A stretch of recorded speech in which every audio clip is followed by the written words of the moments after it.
जय हिंद मेरे मित्रों और साथियों। 22 अप्रैल की आतंकवादी घटना के बाद सरकार और भारत की जनता पूरी तरह से आतंकवादी घटनाओं को लेकर के सतर्क दिखाई दे रही है। सरकार अपने स्तर पर सभी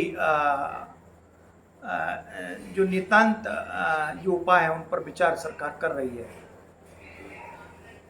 वहीं देश की आम जनता भी इस बात को लेकर उत्सुक है कि कब भारत की सरकार आतंकवादी घटनाओं पर अपना और कड़ा रुख अपनाए। भारत की जनता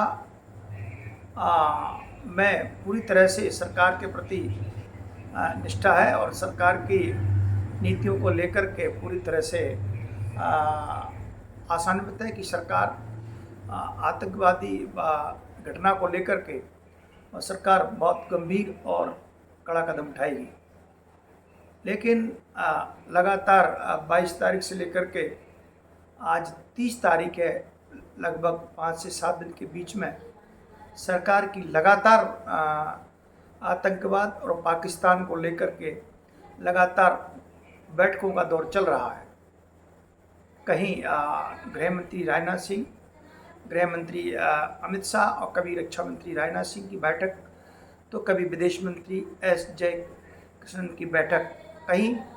लेकिन आज 30 तारीख को प्रधानमंत्री आवास महोदय के निवास पर बहुत महत्वपूर्ण और आवश्यक बैठक की गई। इस बैठक में रक्षा मंत्री राजनाथ सिंह जी, गृह मंत्री अमित शाह और एस जयशंकर विदेश मंत्री के साथ साथ तीनों सेनाओं के प्रमुख इस बैठक में उपस्थित हुए। सरकार ने तीनों सेनाओं को पूरी तरह से अधिकार दे दिए हैं कि आपको कब कार्रवाई करना है, कहाँ से करना है, कैसे करना है, और पाक अधिकृत जो कश्मीर है उसमें आतंकवादियों के अड्डे हैं, उन अड्डों तक कैसे जाना है, बॉर्डर क्रॉस करना है या नहीं करना है, या कब करना है, कैसे कार्रवाई, यानी सारी कार्रवाई के लिए सरकार ने, प्रधानमंत्री महोदय ने, गृह मंत्री जी और रक्षा मंत्री और विदेश मंत्री महोदय ने पूरी तरह से सेना प्रमुखों को स्वतंत्रता दे दी है और उनको एक तरह से पूरा पावर और अधिकार दे दिया है कि आप आतंकवाद और पाकिस्तान के खिलाफ शक्ति आप किस तरह से शक्ति बरत सकते हैं, कैसे आपको कड़ी से कड़ी कार्रवाई करना है। ये अधिकार सरकार ने, प्रधानमंत्री महोदय ने तीनों सेनाओं के प्रमुखों को सीधा डायरेक्ट दे दिया है। भारत में एक तरफ मीटिंग होती है, पाकिस्तान में हड़कंप मचता है। आपने रामायण की एक चर्चा सुनी होगी, जब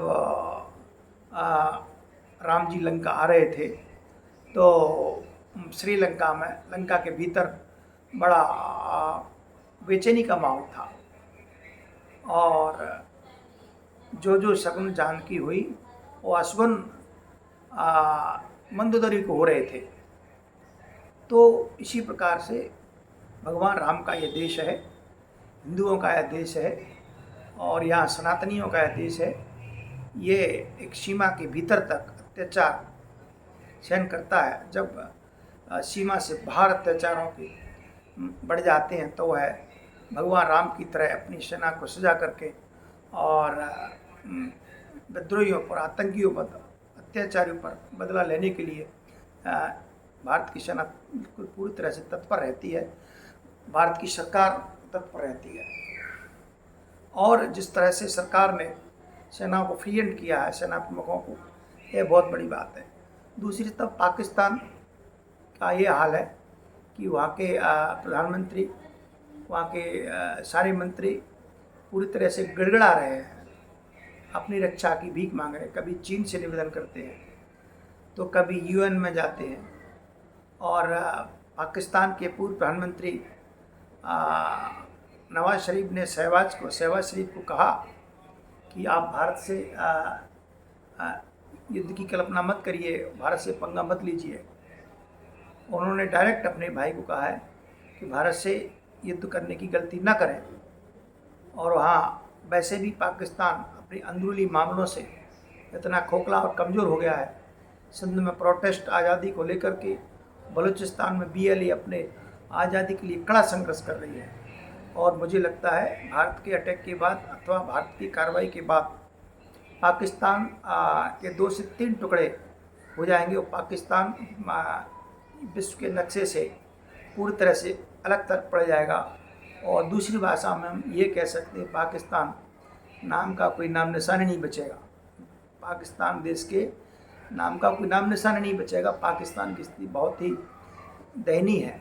वहाँ के सैनिक रिजाइन दे रहे हैं, इस्तीफा दे रहे हैं, अधिकारी भाग रहे हैं, नेताओं ने, अधिकारियों ने अपने परिवारों को विदेशों में शिफ्ट कर दिया है। हाहाकार मचा हुआ है। और खैबर पख्तून में, पाक अधिकृत कश्मीर में भी विद्रोह हो रहा है।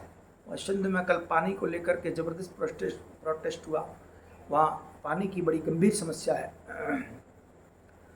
बिजली की बड़ी गंभीर समस्या है। पाकिस्तान एक गरीब मुल्क है, एक आतंक स्थान है।